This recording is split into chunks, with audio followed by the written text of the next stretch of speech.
Deer student, I hope you are doing well. অনেকদিন পরে তোমাদের মাঝে একটা নতুন ভিডিও নিয়ে আসলাম। কারণ রিসেন্টলি আমি অনেকেরই দেখতে পাচ্ছি যে টিউশন ফিস নিয়ে স্ক্যামিং এর শিকার হচ্ছে। অনেক এজেন্সি তোমাদের টাকা মেরে দিচ্ছে। সো এই ব্যাপারটা নিয়ে একটু ক্লিয়ার আউট করে দিব তোমাদেরকে, সো দ্যাট তোমরা যেন এই ধরনের স্ক্যামিং এর আর শিকার না হতে পারো। কারণ আসলে টিউশন ফিজের টাকা এজেন্সিরা মেরে দিতে পারে তোমাদেরই কিছু না জানার বিষয় থাকার কারণে। সো এই বিষয়গুলো জানার জন্য হইলেও আমার এই ভিডিওটা পুরো দেখো, without skip. So tuition fees দেওয়ার আগে তোমরা কোন ইউনিভার্সিটিতে টিউশন ফিস দিচ্ছ, সেই ইউনিভার্সিটির র্যাঙ্কিং এবং সেই ইউনিভার্সিটিটা অথরাইজড কিনা সেটা তাদের ওয়েবসাইটে, গভর্নমেন্ট পেজ থেকে কিংবা তোমরা একটু অনলাইনে ঘাটাঘাটি করলেই জানতে পারবে যে ইউনিভার্সিটিটা আসলে ওই গভর্নমেন্টের অথরাইজড কিনা। নেক্সট, তোমরা টিউশন ফিস দিবা যে ইউনিভার্সিটিতে, সেই ইউনিভার্সিটি থেকে ডেফিনেটলি তোমাদের অফার লেটার থাকতে হবে।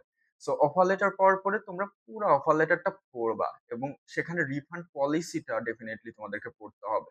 যে আমি টিউশন ফিসটা রিফান্ড করে যদি ইন কেস ভিসা না হয় কিংবা আমার টিউশন ফিসটা ক্লেম করতে হয়, সেক্ষেত্রে আমার রিফান্ড পলিসিতে কি কি সাইড মেনশন আছে সেটা ভালো করে পড়ে দেন তোমাকে বুঝতে হবে। যদি তুমি পড়ে ভালো করে কোনো পয়েন্ট না বুঝতে পারো, তোমার এজেন্সি থেকে সেটা ক্লিয়ার আউট করে নিবা। যে পয়েন্টটা আসলে আমি ভালো বুঝতে পারতেছি না, তোমরা আমাকে ক্লিয়ার করে দাও। দেন এটা জানার পরে তোমাকে টিউশন ফিস ডিপোজিট করার জন্য ডেফিনেটলি কোনো ব্যাংকের থ্রুতেই করতে হবে। এটা যদি কোনো এজেন্সি বলে থাকে যে আমাদের অ্যাকাউন্টে দাও, আমরা ইউনিভার্সিটিতে পাঠাবো, don't pay this tuition fees to that agency, because এইভাবে আসলে স্ক্যামিংটা হয়ে থাকে। সো তোমরা যদি নিজেদের স্টুডেন্ট অ্যাকাউন্ট কোনো ব্যাংক থেকে খুলে দেন টিউশন ফিসটা ডিপোজিট করো, তাহলে এটা কিন্তু অনেক বেশি সিকিউরড এবং এই ক্ষেত্রে কোনো ইউনিভার্সিটি টিউশন ফিস মেরে দেওয়ার চিন্তা তো করবেই না। প্লাস হচ্ছে এজেন্সির হাতে তো টিউশন ফিস থাকতেছেই না। এবং তুমি একটা ভালো ইউনিভার্সিটিতে ব্যাংকের থ্রুতে নিজের স্টুডেন্ট অ্যাকাউন্ট খুলে টিউশন ফিসটা ডিপোজিট করলে এইখানে টাকা মার যাওয়ার কোনো প্রশ্নই ওঠে না।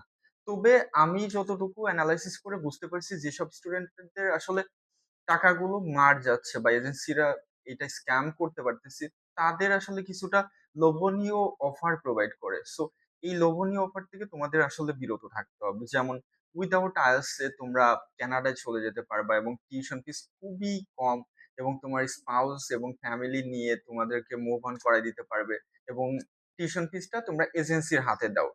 কোনো ইউনিভার্সিটি নাই যে ইউনিভার্সিটি এজেন্সি থেকে টিউশন ফিস নিবে। তোমাকে ডেফিনিটলি কোনো ব্যাংকে যেতে হবে, ব্যাংকে তোমার অ্যাকাউন্ট খুলতে হবে, দেন টিউশন ফিস তুমি ডিরেক্টলি তোমার ইউনিভার্সিটিতে পাঠায় দিবা। সো দ্যাট তোমার টিউশন ফিস কোনো প্রকার রিস্ক এর মধ্যে পড়বে না। এরপরে আরেকটা লাস্ট পয়েন্ট আমি তোমাদের সাথে শেয়ার করে রাখতে পারি, সেটা হচ্ছে আমরা অ্যাপ্লাইজেন স্টুডেন্টদের এমন কিছু ইউনিভার্সিটি নিয়ে কাজ করে থাকি যারা গভর্নমেন্ট অথরাইজড এবং well রেপুটেড। Everyone knows about them university. So আমরা কিন্তু এই পলিসিটাই সবসময় ফলো করে থাকি। তোমরা অফার লেটার পাবে, তোমরা তোমাদের ব্যাংকে গিয়ে, তোমাদের মানে পছন্দের ব্যাংকে গিয়ে তোমরা স্টুডেন্ট অ্যাকাউন্ট খুলবে। তোমাদের অ্যাকাউন্ট থেকে টিউশন ফিসটা রিফান্ড যাবে। সো দ্যাট এটা অনেক বেশি সিকিউর। সো টিউশন ফিস নিয়ে যারা স্ক্যামিং এর কথা চিন্তা করছো, তারা অ্যাজ সুন অ্যাজ পসিবল আমাদের সাথে যোগাযোগ করতে পারো। কারণ আমরা তোমাদেরকে ফুললি সাপোর্ট দিতে পারবো throughout the admission to visa.